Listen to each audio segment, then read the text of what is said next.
আসসালামু আলাইকুম। আজকে আমরা টেলিটকের যে বর্ণমালা সিমটি আছে সেটা নিয়ে আলোচনা করব। সেটা কিভাবে আপনারা পেতে পারেন বা আপনারা ঘরে বসে মোবাইলের মাধ্যমে জাস্ট একটা এসএমএস এর মাধ্যমে বা রেজিস্ট্রেশন করার মাধ্যমে আপনারা কিন্তু খুব সহজেই টেলিটক সিমটি পেয়ে যাবেন। তো টেলিটক সিমের কাজ কি? তো আপনারা অনেকেই জানেন কিন্তু সরকারি অথবা বেসরকারি বিভিন্ন জবের ক্ষেত্রে যে পেমেন্ট প্রসেসটা থাকে সেটা শুধু টেলিটক সিম দিয়েই দেওয়া সম্ভব। অন্য কোনো সিম দিয়ে কিন্তু পেমেন্ট দেওয়া যায় না। তো আরো বিভিন্ন ধরনের সুযোগ সুবিধা আছে। মূলত বর্ণমালা যে টেলিটক সিমটি এটা আসলে স্টুডেন্টদের বেস করে বানানো হয়েছে, যে যারা এই যে করোনার সময় যে অনলাইনে ক্লাস বা অনলাইন মিটিং বা যেটাই বলেন বা অফিসের মিটিং এর ক্ষেত্রে কিন্তু টেলিটক সিমের মানে গুরুত্বটা অপরিসীম ছিল, কারণ এখানে অল্প টাকা দিয়ে বেশি এমবি বা অল্প টাকা দিয়ে কথা বলা বা সবকিছু কল রেট মিলিয়ে কিন্তু সবকিছু খুব মানে সাশ্রয়ী বা সীমিত দামের মধ্যেই ছিল। তো এই জন্য কিন্তু বর্ণমালা টেলিটক সিমটি কিন্তু খুবই প্রয়োজন। আর এই টেলিটক সিম কিন্তু আমাদের বাংলাদেশের সিম। তো ঠিক আছে, তো আমরা টেলিটক সিম কিভাবে পাবো এটা আমি স্ক্রিনে গিয়ে দেখাবো। জাস্ট একটা এসএমএস এর মাধ্যমে আপনারা এটি হচ্ছে পেতে পারেন। তো এটি পাওয়ার রিকোয়ারমেন্ট কি? আপনাকে অবশ্যই 2005 সালের পরে এসএসসি পরীক্ষা দিতে হবে, ঠিক আছে? আহ, কারণ এটা স্টুডেন্টদের জন্য বানানো। আবার আপনারা কিন্তু চাইলে টেলিটকের অন্যান্য যে প্যাকেজ গুলো আছে সেগুলো আপনারা নিতে পারেন যদি আপনাদের এসএসসির কোনো সার্টিফিকেট বা কোনো অ্যাডমিট কার্ড না থাকে। তো আশা করি ভিডিওটি সম্পূর্ণ দেখবেন এবং আমাদের চ্যানেলে নতুন হলে অবশ্যই চ্যানেলটি সাবস্ক্রাইব করে রাখবেন এবং ফেসবুক পেজে দেখে থাকলে পেজটি লাইক দিয়ে ফলো করে দেবেন। তো চলুন শুরু করা যাক। ওয়েলকাম ব্যাক বন্ধুরা, আমরা আমাদের মোবাইল স্ক্রিনে চলে আসলাম। মোবাইল আসার পরে আমি আগে গুগল ক্রোম থেকে আপনাদেরকে দেখাই যে বর্ণমালা বা যে টেলিটক ওয়েবসাইট আছে সেখান থেকে আপনাদেরকে দেখাচ্ছি যে বর্ণমালা সিমের সুযোগ সুবিধা কি।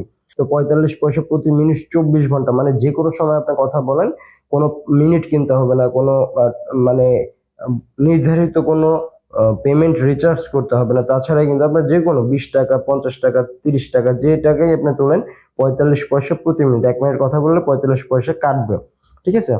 তো এখানে কিছু তথ্যাবলী দেওয়া আছে যে সিমের মূল্য 100 টাকা, মানে আপনি যখন সিমটি নিতে যাবেন রেজিস্ট্রেশন সম্পন্ন করার পর তখন 100 টাকা নিয়ে যাবেন, কারণ সিমের মূল্য আপনার কাছ থেকে 100 টাকা নেবে।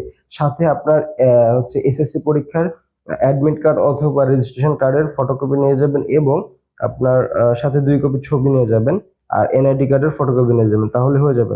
তো দেখেন 100 টাকা দিয়ে সিম কেনার পরে যখন আপনি বোনাসটি পেতে যাবেন তখন বলতেছে সিম অ্যাক্টিভেট করার পরে 50 টাকা রিচার্জ করলে 50 টাকা পাবেন এবং সাথে 50 মিনিট ফ্রি পাবেন এবং আরো পাবেন 50টি এসএমএস এবং আরো 5 জিবি ডাটা ফ্রি পাবেন। সবগুলো কিন্তু 1 মাসের মেয়াদে।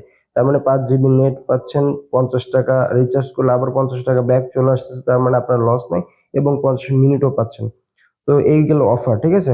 সিম রেজিস্ট্রেশনের যে পদ্ধতি সেটা এখানে বিস্তারিত কিন্তু দিয়ে রাখছে। তো এসএমএস এর মাধ্যমে বর্ণমালা সিমের রেজিস্ট্রেশন করুন যে কোনো টেলিটক নাম্বার থেকে। আরেকটা কথা বলি, আপনি যে এসএমএসটা করবেন বা রেজিস্ট্রেশনের জন্য এসএমএসটা করবেন সেটা কিন্তু অবশ্যই টেলিটক নাম্বার থেকে এসএমএসটা করবেন, তাছাড়া অন্য নাম্বার থেকে করলে কিন্তু হবে না। তো যে কারো টেলিটক নাম্বারে গিয়ে আপনি এসএমএসটা করবেন। আপনার আশেপাশে কেউ থাকলে বা কোনো দোকানে গিয়ে বলবেন যে আপনার টেলিটক সিমটা দেন বা টেলিটক সিমের যে মোবাইলটা সেটা দেন, আমি জাস্ট একটা মেসেজ করব। তো মেসেজ করতে 2 টাকা বা 2.5 টাকা কাটতে পারে, তো সেটা তাকে দিয়ে দিবেন। তো এখানে বলতেছে এসএমএস এর মাধ্যমে বর্ণমালা সিমের রেজিস্ট্রেশন করুন যে কোনো টেলিটক নাম্বার থেকে। তো টাইপ করুন, তো টাইপ করতে বলতেছে। তো আমি এখানে আপনাদের মার্ক করে দেখাচ্ছি। আমি এই যে এইটা পড়তেছি, ঠিক আছে? এই এতটুকু আমি আপনাদেরকে বোঝাচ্ছি। তো এখানে দেখা যাচ্ছে বোর্ড, বিওআর বোর্ড, এখানে লিখবেন, তারপর স্পেস দিবেন, তারপর এসএসসি কোন বোর্ড থেকে দিয়েছেন। যদি মাদ্রাসা বোর্ড হয় মাদ্রাসা দিবেন, যদি ঢাকা বোর্ড হয় ঢাকা বোর্ডের 3টা লেটার দিবেন প্রথম, আর যদি ময়মনসিংহ বোর্ড হয় ময়মনসিংহ বোর্ডের প্রথম 3টা লেটার দিবেন, যদি সিলেট বোর্ড হয় সিলেটের প্রথম 3টা বোর্ডের লেটার দিবেন।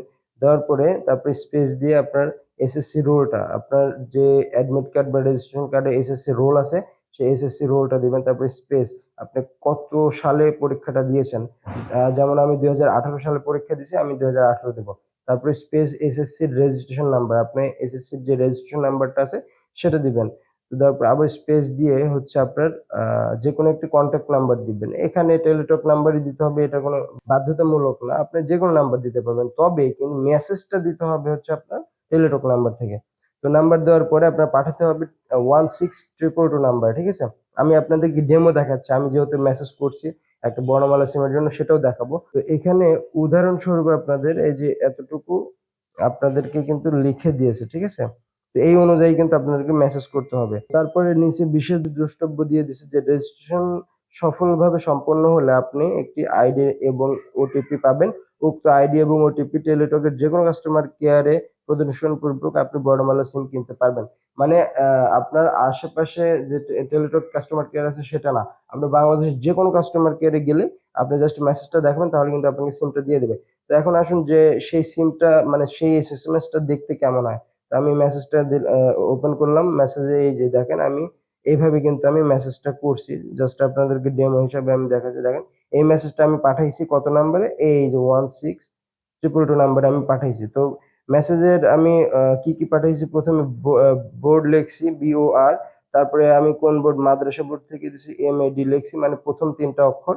তারপরে আমি আমার হচ্ছে এসএসসি রোল নাম্বার দিছি, তারপরে এসএসসি সাল দিছি, তারপরে আমার এসএসসি রেজিস্ট্রেশন নাম্বার দিছি এবং নিচে যেকোনো একটা নাম্বার দিলেই হয়, কিন্তু পাঠাতে হয় হচ্ছে টেলিটক নাম্বার থেকে। তো আমি টেলিটক নাম্বার দিয়ে দিছি। পরে ফিরতি তারা একটা এসএমএস দিছে যে এটা। তো ফিরতি এসএমএস এ কিন্তু তারা আমাকে বলে দিছে প্লিজ কালেক্ট বর্ণমালা সিম, মানে আমাকে কালেক্ট করতে বলতেছে বর্ণমালা সিম উইদিন 7 ডেজ, মানে 7 দিনের মধ্যে কালেক্ট করতে হবে। তো any Teletalk customer care excluding government holiday please bring national ID, মানে ন্যাশনাল আইডি কার্ডের ন্যাশনাল আইডি কার্ডটা নিয়ে যাবেন, দুই কপি ফটো নিয়ে যাবেন, ঠিক আছে? এবং আইডি নাম্বার যেটা দিছে এই আইডি নাম্বারটা মেসেজে থাকবে। আইডি নাম্বার এবং ওটিপি নাম্বার সবকিছু থাকবে। তো আপনারা এই মেসেজটা জাস্ট ওদেরকে দেখাবেন। মেসেজটা দেখালেই কিন্তু আপনাকে একটা সিম দিয়ে দেবে, ঠিক আছে? তো আশা করি আপনাদেরকে বোঝাতে পারছি যে কিভাবে একটি টেলিটক সিমের জন্য আপনারা অনলাইনে রেজিস্ট্রেশন করবেন বা অ্যাপ্লাই করবেন। তো দেখা হবে নতুন কোনো ভিডিওতে। সে পর্যন্ত ভালো থাকুন, সুস্থ থাকুন। আল্লাহ হাফেজ।